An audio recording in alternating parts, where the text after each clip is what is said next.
Yeah. Good afternoon, everyone, and welcome to the Reclaim Networks Network Plus webinar series. So this is webinar number 8, and my name is Prashant Kumar, and I am the principal investigator on the Reclaim Network. This Reclaim Network is a collaborative, effort between the 5 institutes and universities, and it is funded by the UKRI. So this is basically the the list of our investigators. So today I have with me Dr. Thomas Kjeldsen. So he will be chairing the Q&A session. So he comes from the University of Bath, and there are other colleagues you can see from University of Warwick, UKCH, and Bangor University. They all come from very diverse kind of background.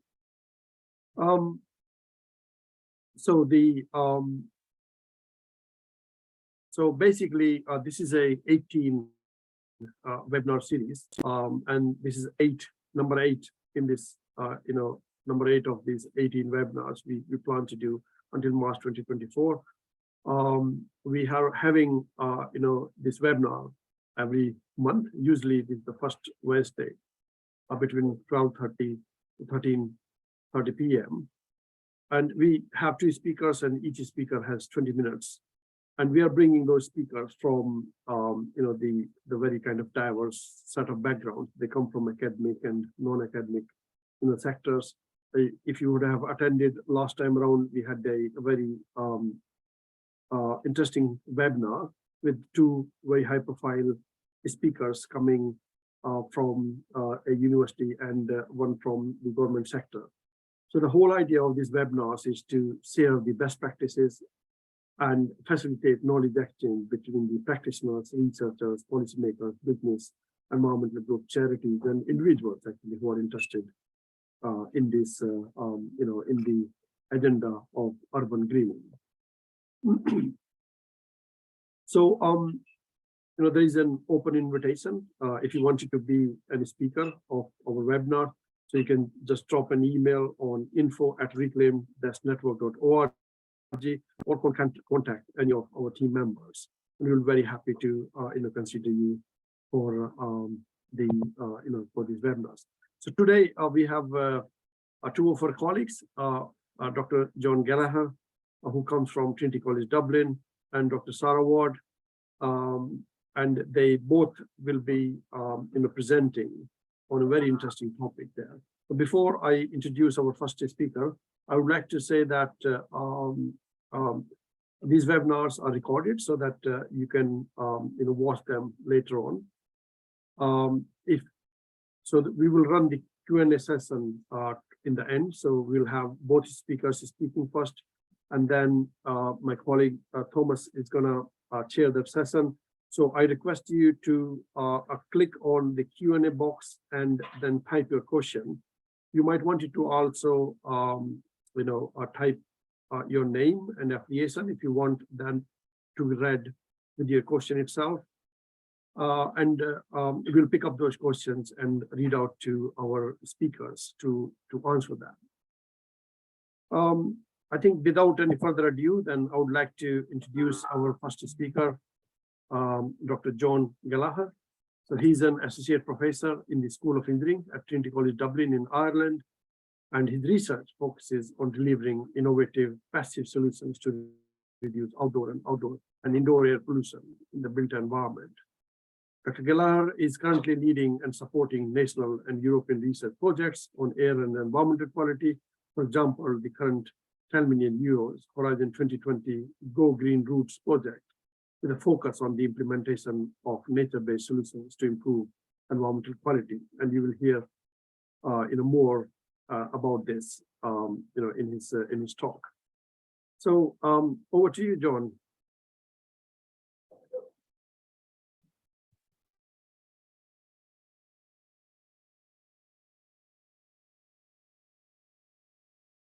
You see that okay now, Prashant? Yes, that looks perfect. Yeah, thank you. Great, thank you very much. Thank you very much for the invitation to give a talk in this webinar series. It's always great to participate in these and share, but also to hear from Sarah after me. As Prashant introduced me, I'm an assistant professor in Trinity College Dublin, and I'm going to give you a kind of a run through of kind of my evolution of research to some degree as a context around nature-based solutions and environmental quality, and kind of the pre-title, I suppose, getting it just right, and we'll come to that as we close out. So just really kind of an overview. I'm just going to kind of provide a context of my approach to my research in terms of improving environmental conditions and why I focus on nature-based solutions. As Prashant mentioned, I originally started in air pollution and still a strong part of my work, but now I have a kind of more holistic approach to working in this space with nature-based solutions and environmental quality. Briefly to talk about their value in the context of the projects that we're currently involved in, specific of this Go Green Routes project, this Horizon 2020 project. And I suppose it's coming from an engineering background, it's using the research and the ability to assess the performance of these solutions, how that can then inform design for improving and optimizing environmental quality, and then this getting it just right kind of I suppose is something that I always now have at the forefront of how I put my research out there in the public domain. So really, in terms of my work, my background is engineering. So how I value and how I appreciate and how I investigate nature-based solutions. Well, it's always a combination of measurement. There's an experimental element, maybe there's a modeling element, but the main end goal is to mitigate, to improve environmental quality conditions. And the measurement and the modeling provides the tools to allow us to do that. And so I suppose to take away messages from my work is that there's significant value in measurement and modeling, and the approach is so important, but I always want to shape it into something that helps inform mitigation going forward. So where did my work, how did it lead me into this environmental quality, and why I feel environmental quality in the context of nature-based solutions is so important? Well, along with Prashant, I've worked with for a number of years, and other researchers around the world, we've been looking at the value of green infrastructure or nature-based solutions with respect to improving air quality. And this could be in the context of an open road scenario or a street canyon scenario. I suppose I'm focusing on urban settings predominantly. But within that, the complexity of the environment and the complexity of the green infrastructure or the nature-based solutions makes it quite a complex problem. Placing a tree, a green roof, etc., in a specific location, depending on the characteristics of the location, has significant impact on the outcomes. So how do the two tie together is really where my research takes me. So from air quality and appreciating the complexity that we're dealing with when it comes to implementing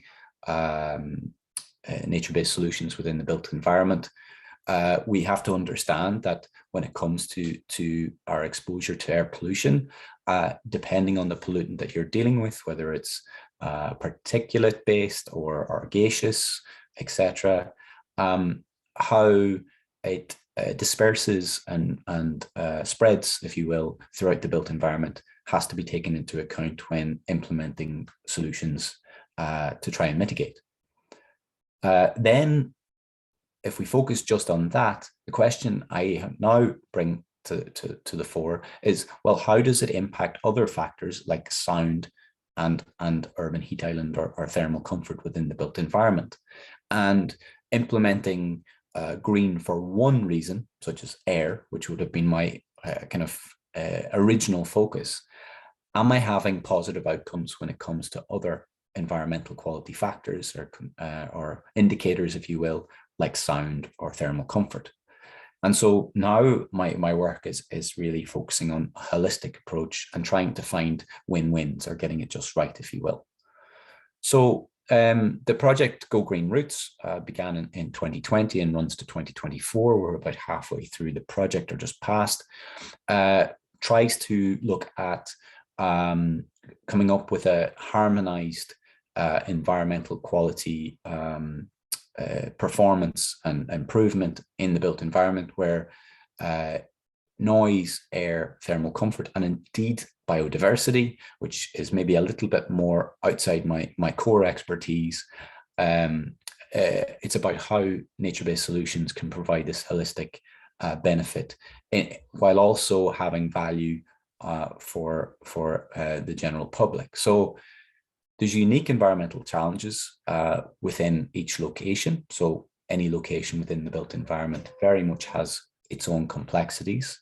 So it requires detailed research to try and interrogate these factors. And we'll look at a case study example in a few minutes.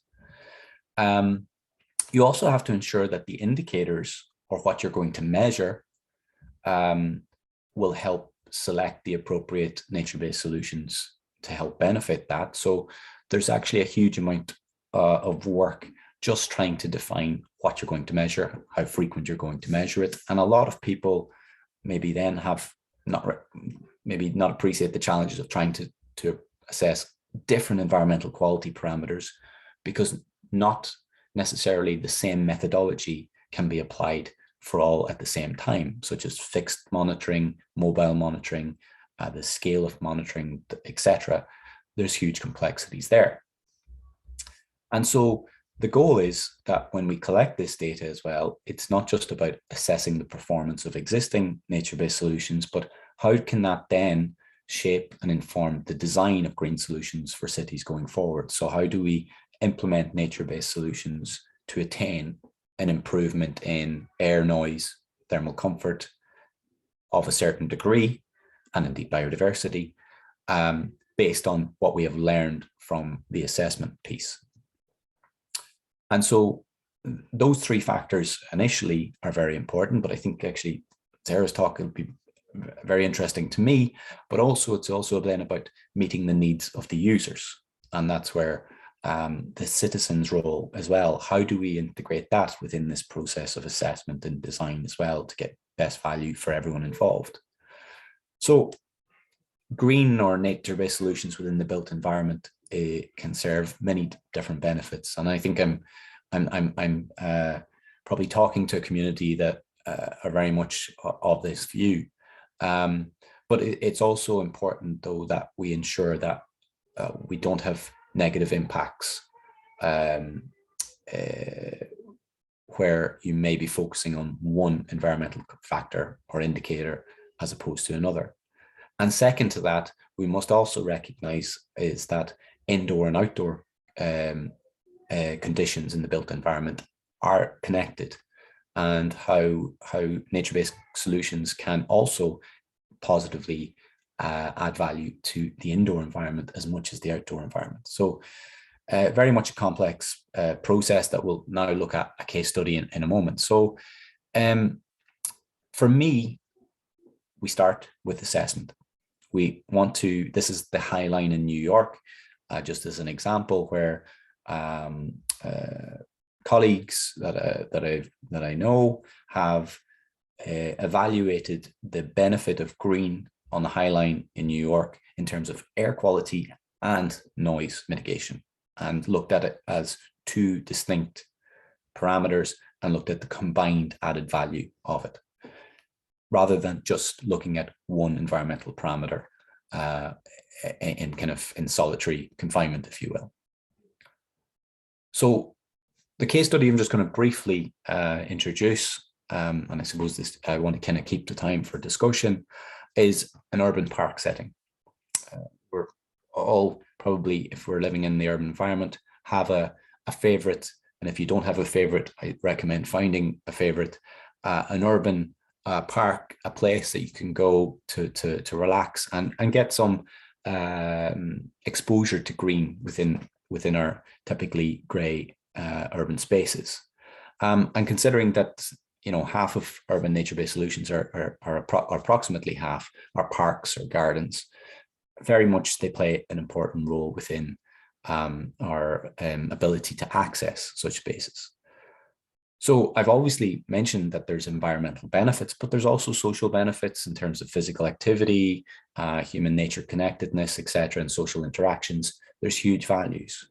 But the question is that for parks that already exist, how much impact do they have on the local environmental quality conditions? And if you're introducing additional green or nature, trees, hedges, vegetation into a space, how much of an impact does that have? So we're utilizing an existing small park as a case study to evaluate its positive impacts on different environmental quality parameters, such as air, noise, thermal comfort, etc. But also we're evaluating how the urban environment and urban form is also changing around it, because urban buildings we're going up. How does that maybe impact on the performance of the park, as well as the park's modifications impacting on the local area as well?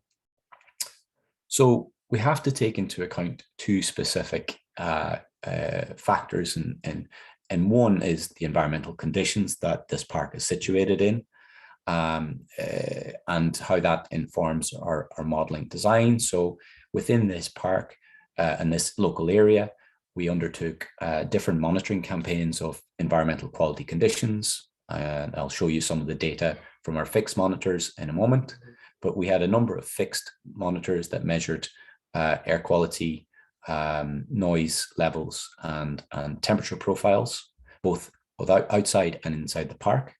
And this is just some of the locations marked 1 to 4, but also we undertook mobile monitoring activities as well, using handheld equipment for the same pollutants and environmental factors around the park, both on the internal pathways of the park, but also the external pathways of the park. Because one of the other challenges is how do we collate data that can adequately evaluate what's already there and assess. And then also within that area, the building morphology, the urban form, we wanted to capture those details, as well as the green itself, which provides an impact on the flow, the movement of air, and the transmission of sound, and also temperature impacts. So a large amount of data was required just for this relatively small city park, but also different forms of data that allows us to evaluate nature-based solutions in this type of setting. And at the moment, our focus, the PhD researcher working with me, is to evaluate also what type of methodology is best, is most valuable to accurately attain and understand how these nature-based solutions are impacting on the locality. So very briefly, I suppose I just want to provide some context of results rather than talking at high level of the work that we're doing. So within this diagram, we have 2 sample months from 2022, but just as a sample of the fixed monitors that are located around the park. Each of these 4 boxes represent 4 different locations. The 2 green represent inside the park, while the 2 yellow and blue represent the external sides of the park. And essentially, we looked at particulate matter, PM2.5 of a focus, NO2, and then noise pollution and thermal comfort with regards to decibels and degrees Celsius. So you can imagine that over 12 months or longer, you can get a very different picture throughout the different seasons with regards to the performance of the nature-based solutions that are within the park. But also then how do we then transform that into knowledge around design? So it's not just about the assessment. As you can see, If we focus on the PM 2.5, and I'll just maybe use my pointer very briefly, we can see that within the park, PM 2.5 concentrations are higher, actually marginally, the average is higher than on one external pathway, but much lower than another side. If we take NO2, we have even more mixed results, but more variability as well. Why is that? Well, a number of reasons may exist, and that comes down to also the environmental conditions, local wind speed, wind direction, traffic flows within different days, and also whether the background contribution is significant or not on certain days. So there's a lot of levels of information where we see that PM, the concentration comes down, NO2, the park actually inside the park might have higher concentrations marginally. Now we have to evaluate this in further detail, but it's a context. But then if we look at noise pollution and thermal comfort, you also have marginal reductions in the decibel levels and indeed the temperatures within the park. So this is just kind of maybe a brief detail, and as the year goes on, we'll have this complete and the work will be published. But what it does is it allows us to give a more holistic approach to the design side of things. So we're going from assessment to trying to design to improve environmental quality for the inhabitants and these specific individuals that are here, and protecting them from different pollution sources that might be at the top of the picture. So just to kind of perhaps close, and I just try to keep that quite brief given the time frame, and I'm happy to discuss this in further detail at the end. But the term getting it just right, for those of you who might remember, it's within the context of the Goldilocks principle. And Goldilocks was all about getting it just right.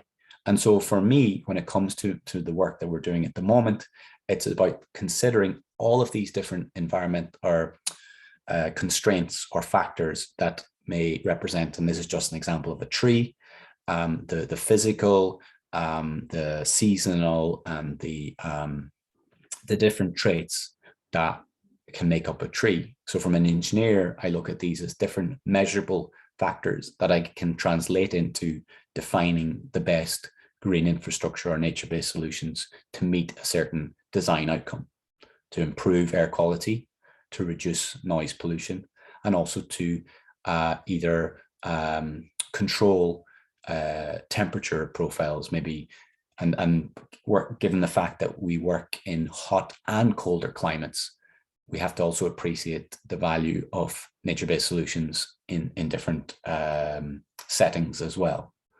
So I think this is a slide from our host that I like to use in many presentations, because for me, it's about accounting for the pluses and the negatives. And this also highlighted that, well, you know, a lot of my original research was focusing on the pollution and the improvements of green's value to that. But then we mustn't forget that pollen, etc., and other factors are linked to nature-based solutions too. So that holistic view is important. But lastly, we also must remember that green spaces, as maybe highlighted here, can improve mental health, reduce stress, and increase physical activity. So this European project that I'm involved in, Go Green Roots, to complement the environmental quality work that I do, we have a 360 health side of things that looks at physical and mental well-being as well, to try and harmonize even beyond environmental quality. So I hope that was kind of maybe an interesting insight to moving from air quality to environmental quality and getting it just right, and how the role of design is so important moving forward, and using how we understand and assess to learn from that and develop better guidance for nature-based solutions. Thank you very much, and I'll happily take questions at the end of the session. Prashant? Yeah, thank you very much, John. Very interesting presentation.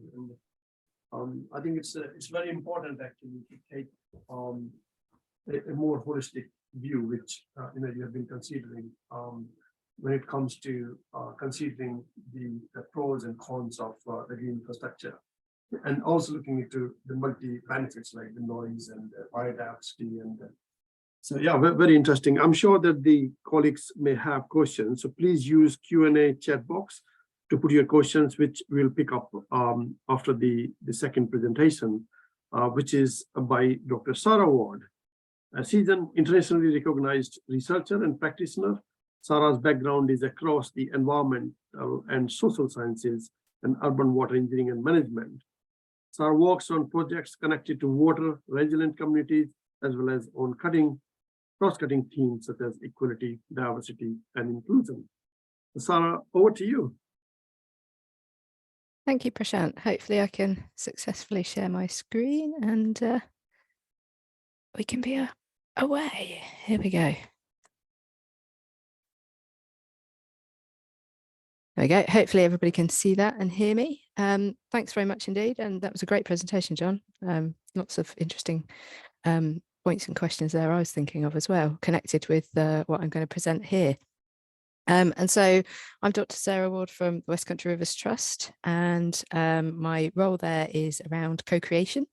And I've got a bit of a background in sort of water resilience and communities, as Prashant was saying. And I'm going to briefly whip through a couple of projects on a couple of tools that we've recently co-created with different audiences around visualizing and co-creating nature-based solutions.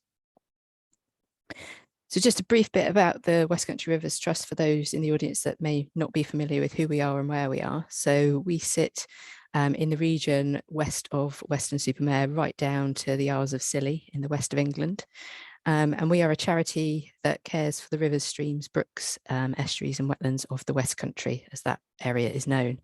And established in 1994, we protect, preserve and develop the region's water environments. So we work with a range of different stakeholders using what we call the catchment-based approach, which involves stakeholders from the Environment Agency, water companies, other charities and lots of different organisations.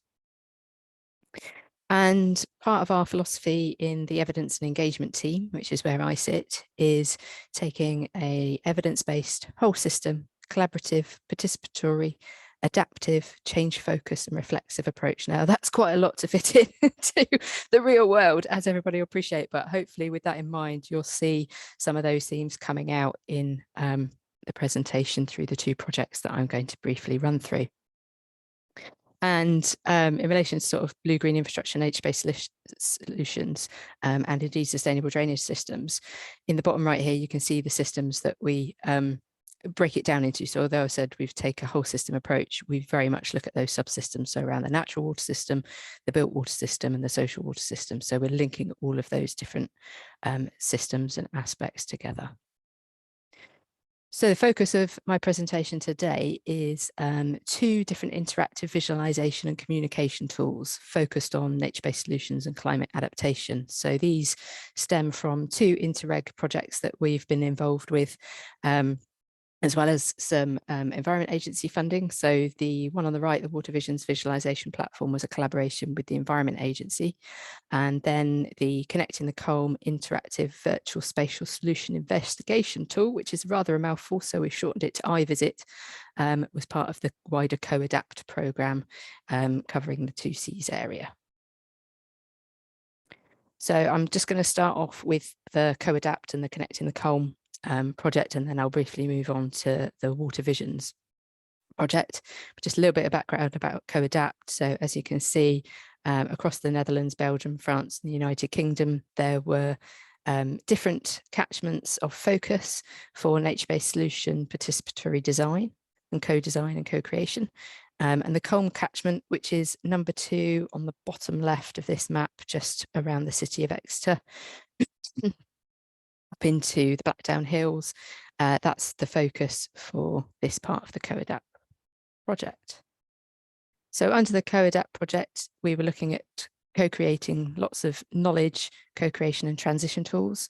This is just a summary of some of the things that came out of that project, which was a 4-year project from 2019 till sort of closing down mid this year. So it was everything ranging from hydrological models, field visits, websites, a walking app, adaptation pathways, film nights, workshops, citizen science and volunteering, and digital tools. So for context, obviously the COVID pandemic happened slap bang after the first year of this project. So we had to think creatively, and we had to think outside the box as to how we could get people to interact in different ways with different nature-based solution tools. So this is the Connecting the Colne area. It's a catchment that runs, as I said, from Exeter and then sort of north east into the Blackdown Hills, which is the area to the right of the catchment that you can see here. And I've included a few links here to the website and other websites where lots of different aspects of the project are covered, and obviously those will be circulated as part of the PDF that comes around with the slides. So the idea of the Connecting the Colne project was around climate impacts and adaptation, but the focus was very much on understanding and improving the resilience of the Colne catchment to flood and drought. And that was through demonstrating nature-based solutions that were co-created with different stakeholders. So due to the pandemic, the nature of the co-creation shifted slightly more towards landowners who could facilitate visits and meetings and co-design processes on their land, and less towards the communities, because as we were in different lockdowns, we couldn't go out and engage and do workshops with groups in community spaces, so it became more difficult. But then we did rethink that, and we ended up doing some online things, but that's beyond the scope of this presentation today. This is just a summary of the nature-based solutions co-creation process with the landowners, just to show that there were nature-based solutions that went in. They're more rural than urban, but we did consider how to do some urban interventions as kind of a next phase, which the Connecting the Colne project will be continuing under a different funding stream than the Co-Adapt project. But what we did in terms of the eye visits was we realised we needed a way to engage and share knowledge with people about the nature-based solutions that were being sort of proposed and considered for the Colne catchment.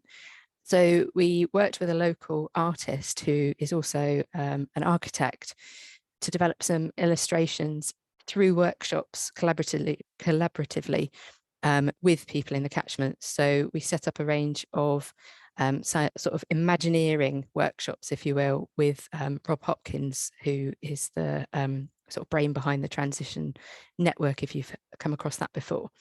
And Richard would sort of sketch very rapidly during these workshops the things that people were talking about that they would like to see and that they'd visioned in the catchment: more trees, more ponds, wetlands, more people out and about around the river. So he would rapidly sketch these during the workshops, then he would go away and refine those illustrations into what you can see here on the left and the right. And also, as part of that, as we came out of the sort of lockdowns in the pandemic, we were able to take these illustrations out to events in the catchment, as the top photo shows, and then work with people using maps of the micro catchments, if you will, for them to place different things where they thought they would fit based on their local knowledge. So kind of almost towards participatory modelling, but a sort of rough and ready version ahead of being able to do that, because we were running out of time due to the pandemic. And we also shifted that into a story map. The link for that is in the middle there. And what I'm going to do is I'm just going to try and exit the PowerPoint presentation, but continue sharing so that I can go live, hopefully.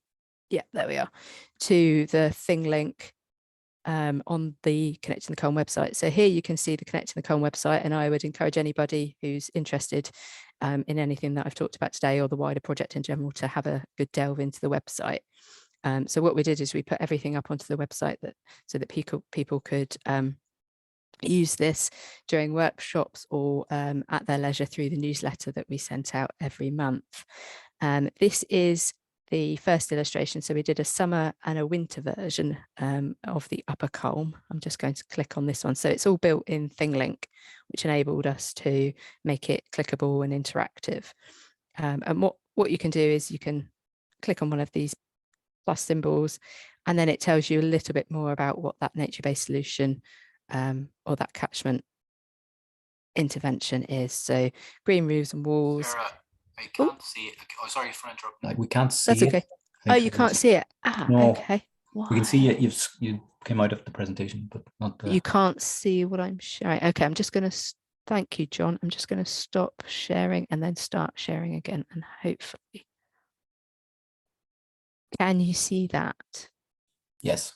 Oh, perfect. Brilliant. Thank you for letting me know. So as I was saying, sorry, I didn't realize you couldn't see. I was just talking away.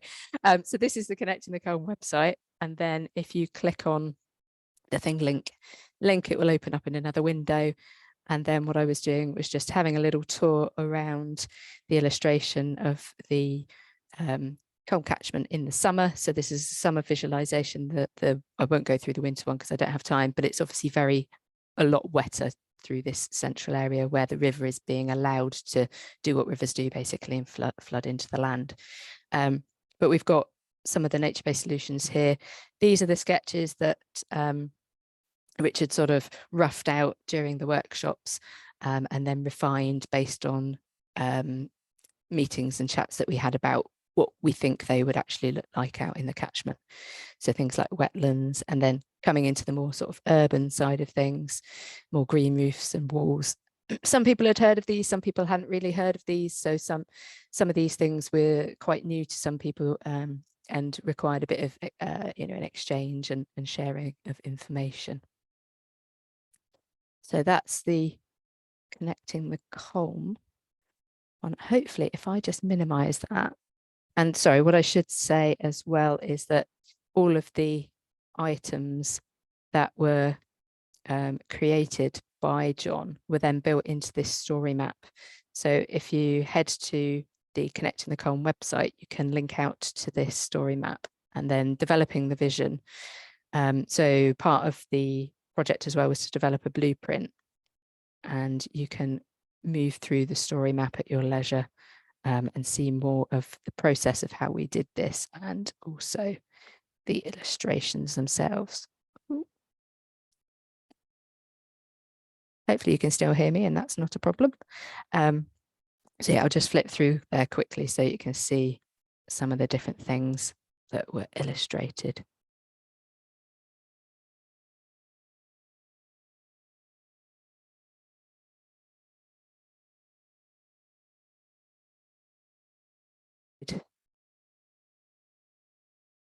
But I don't think I am. Let me know if you can't hear me. I'm not sure what's happened there. Apologies. Okay, so back to the presentation, and just to summarize some of the outcomes and impacts. So obviously Sarah, we did all of this visioning with different people and Sarah, we can't see it again. created Yeah, these sorry, illustrations yeah. and then created the platform. But we wanted Sarah? to know how people were interacting with it. And it goes back to what John was saying about Sarah, measurement modeling and Can then you hear me? sort Sarah? of assessment. I'm wondering if you can't No, see it again. We can't see. No, okay, No. I'm going to, sorry about this. I don't know why it doesn't like me. Switching screens.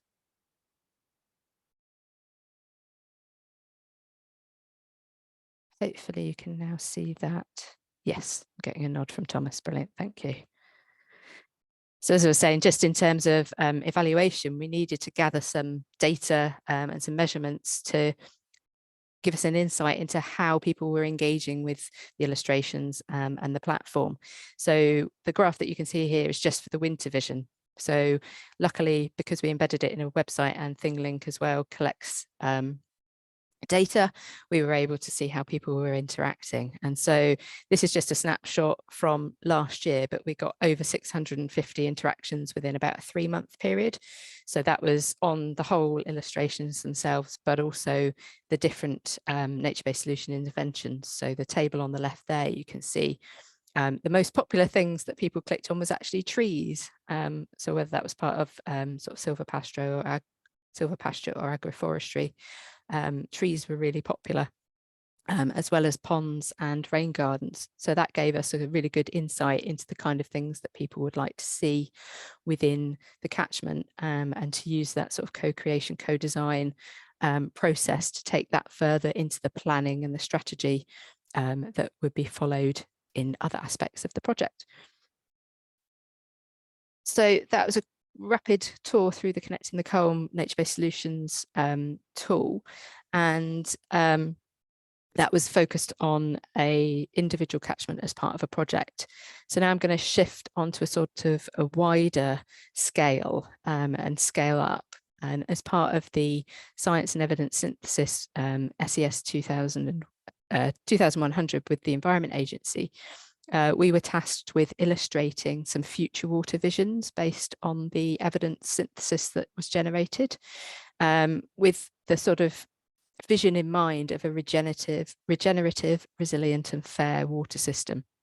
And what we wanted to do as part of this project was demonstrate the art of the possible. So we know that there are a lot of different things going on, new innovations, both technological, financial, cultural, but we wanted to visualize these to enable people to sort of generate their own visions of the future and reimagine what the future might look like in order to provide hope, rather than the kind of sort of very negative sort of Armageddon-like visions of the future that we see due to climate change and biodiversity crises. So the objective of the project was to produce this series of annotated graphical illustrations, but also to bring that alive via an interactive platform, and also coming back to the evaluation and the qualitative and quantitative sort of demonstration of how different solutions might work. We wanted to develop a way to visualize sort of how systems perform in terms of the services that they provide to us, but also in terms of sort of nexus and circularity. So how we can integrate and connect and join all of the different interventions across a catchment to ensure that they function at their optimum, but also the services that they can provide to society and the economy can be optimized or improved. So this is the concepts and methodology process. We took it from some strategic objectives, worked that through developing different tools in order to build repositories and inventories of different, what we called asset types, but you could call them landscape features. So we wrangled with lots of terminology throughout this approach and throughout this process. And then we had to come up with a way to illustrate the performance of these assets and how that would work in the catchment. And then also considering user journeys and pedagogy as well, which communication approaches did we need to use in order to make sure that we were achieving what we would like to achieve, but also that engagement and co-creation were fully embedded within the process. So we considered the latest pedagogical research into interactive and multimedia development. So things like constructivist, traditional and socially critical learning, social marketing, lots of different approaches to teaching and learning, and how we could ensure that anybody interacting with the platform wouldn't experience cognitive overload. For example, if you're presented with too much information, it's hard to process and then digest. We also considered different timelines, and that enabled us to develop the different landscape visualization scenarios based on the 3 horizons process, which again, I don't have time to sort of delve into, but it's a well-recognized approach to sort of future visioning, and we use different sustainability transitions framings as well. And then to cover that sort of performance aspect that I mentioned about system services and nexus outcomes, we developed these wheels. So these were originally developed as part of the local action project, which we were also a partner on that project in Manchester and different areas, but we reconfigured them specifically for the Water Visions project based on other metrics that we wanted to bring in. So on the left, you can see the capital. So again, we're talking across those 3 subsystems, the kind of natural system, the built/infrastructure system, and then the social cultural system. And then the types of services that we get from those different systems, such as water regulation or energy generation or social justice. on the sort of social and cultural side. So we built all of those in, and then the values here are qualitative, so they were derived through expert deliberation rather than, you know, going out and collecting data and then synthesizing that into those metrics. And then we have a similar one for the Nexus outcomes. So these look at things from clean and plentiful water, sustainable food, and, you know, air quality. So that builds in lots of different things about how the system is connected.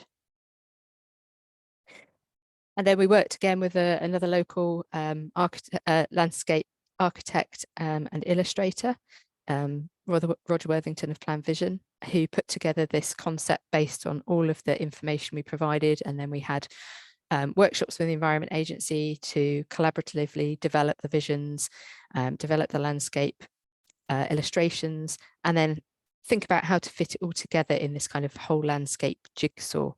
So you get this whole landscape, then you get these sort of zones, which we can zoom in on. And then within the zones, we can look at different features and how they function through these pop-up boxes.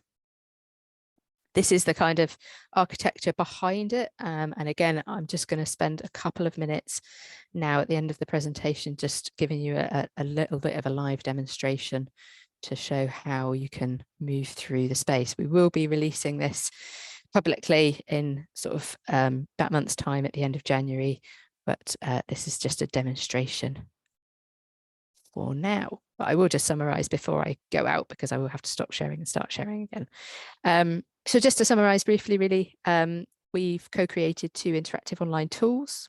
The Connecting the Colm iVisit was successfully utilized to support Nature-based solutions co-creation. And the Water Visions visualization platform is at the demonstration stage, as I said, but we do hope to implement a full monitoring and evaluation process as well. And both of those, the Connecting the Colm was underpinned by, and the Water Visions evaluation will be underpinned by the theory of change, which is a well-known approach to evaluating social and environmental change. And so if I just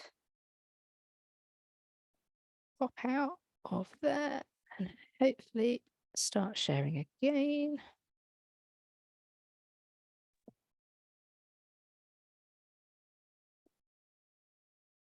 Hopefully you can see that. So this is the Water Visions platform, again, built in ThingLink, which enabled it to be quite flexible and for us to embed lots of different tools within it. And if I just click on landscape 2, so that's how you access the different landscapes. These are the illustrations that sit as the backdrop. And then very similar to the previous one, but in more detail, you've got more ways of navigating around the space. So we have a landscape description here, which tells you what the landscape is illustrating and demonstrating. We have the wheels here on the right, and then we have other resources linked to as well, where appropriate. And then you can navigate through the landscapes here. You can look at the user guide. And then in terms of the zones, you can either click on the little white dot icons, which become live when you hover over them, or you can click on the labels down the right-hand side. So just to give an example of the sort of flood risk management side, which is most relevant to the blue-green infrastructure, nature-based solutions side of things. This one for flood risk management, for example, here we show a feature that might be a flood bund or a wall, so something more conventional. So landscape 1 is kind of the business as usual. Landscape 2 is this in transition, so we're moving to a different future.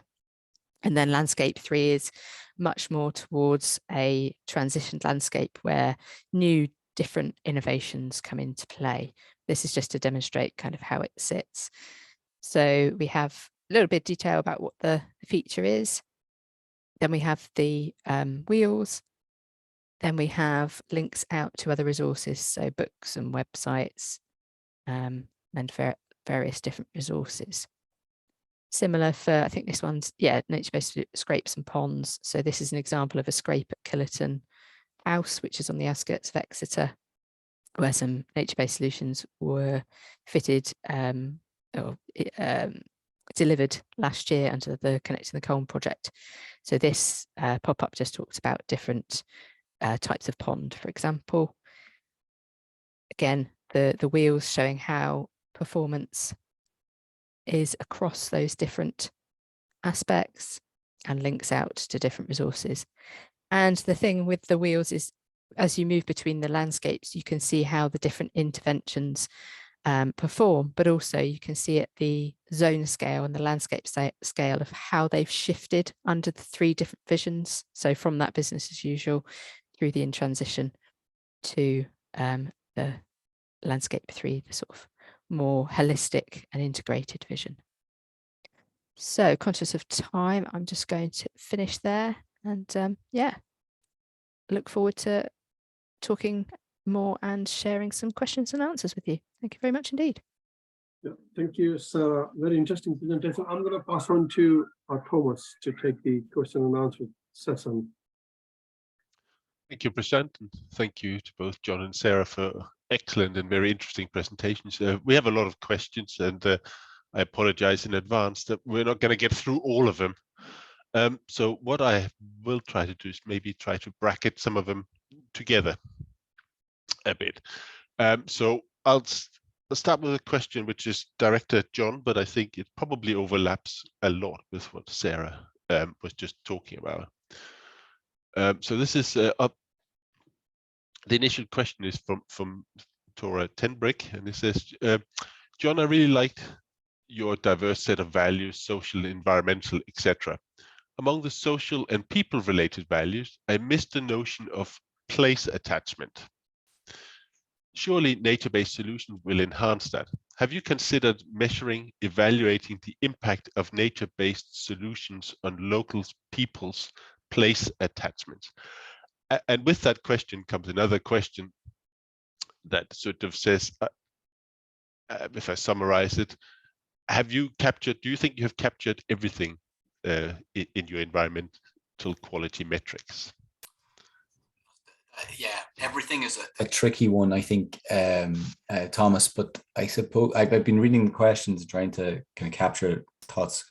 So in relation to your question, Tora, my colleagues are working on the 360 health, which I probably mentioned just at the end of the presentation, which is the physical and mental well-being.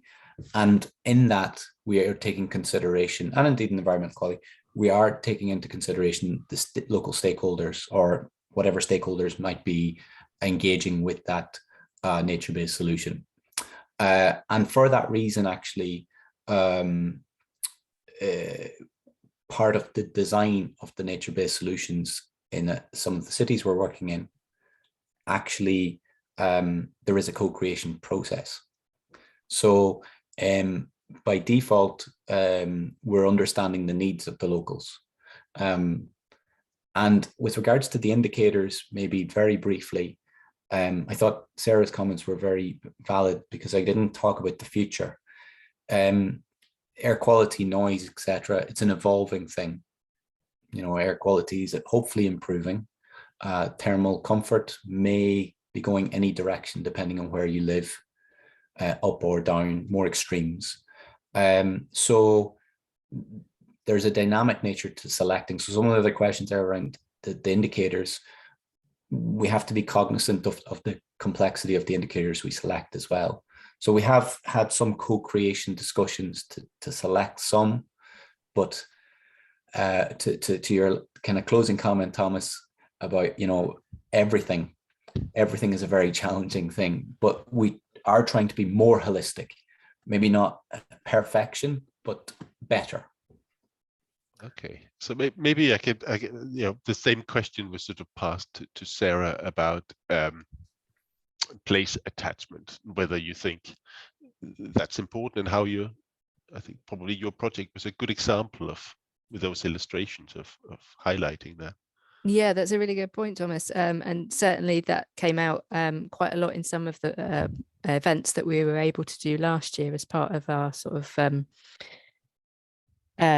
further co-design and sort of catchment connections to get the blueprint out there. And we went to lots of different village halls and community spaces, and people were able to tell us about their local area, you know, sort of a 3-mile radius. And there was very much a place-based attachment and place-based knowledge as well, that wouldn't necessarily come out in some of the modelling that had been done as well. And some of the place-based differences that we noticed were some of the related to some of the interventions. So, for example, green roofs and green walls and more sustainable drainage type interventions. There were some communities which had more experience of flooding and poorer water quality issues, for example, that were much more aware of some of the things that could work in their communities even before we started having conversations with them and that sort of thing. So place-based aspects certainly were very relevant. Yeah. Okay, thank you. We probably have time for one more question before I pass back to Prashant. So here's a question for John from Sohela. Says simply, what is the reason for the NO2 increase inside the park rather than outside? That's a very good question and something We're investigating. I suppose those results are preliminary to one degree. I think someone asked about the uncertainty as well. So what we also have is we have 24 hours, 30 days or 31 days, depending on the month. So the background contribution versus the local, the lack of dispersion, you know, and more stagnant air. There's a number of factors. It could be the sensors to some degree as well. So there's a calibration and validation process to take place there. I suppose, yeah, we have to look at whether the data is statistically significant and when it is. And also there was another question there around environmental conditions. Wind in Dublin changes throughout the year. Pollution sources change throughout the year. So in terms of it's a very complex problem to evaluate and then to transform it into design. So I don't have an answer yet. I guess watch this space might be the easiest way to put it, Thomas. Okay. Good luck. I think in the interest of time, we have lots of questions. I'm sorry we can't get through all of them, but I think that's indicative of the quality of the presentations and how interesting they were. So I think we'll end the QA session here, and I'll pass everybody back to Prashant to round up the meeting. Yeah, thank you very much, Mark. Maybe we can have our the final slides.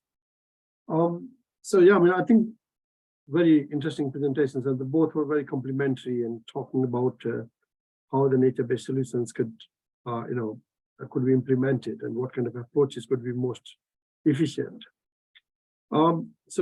So again, yeah, thank you very much for your time and the excellent presentations. So I just wanted to announce actually the next webinar. So that will be the webinar 9. So we got very interesting talks actually. One coming from the company called Scottscape from Angus Cunningham, and he'll be talking about the living walls, living pillars, and microforests in urban environments.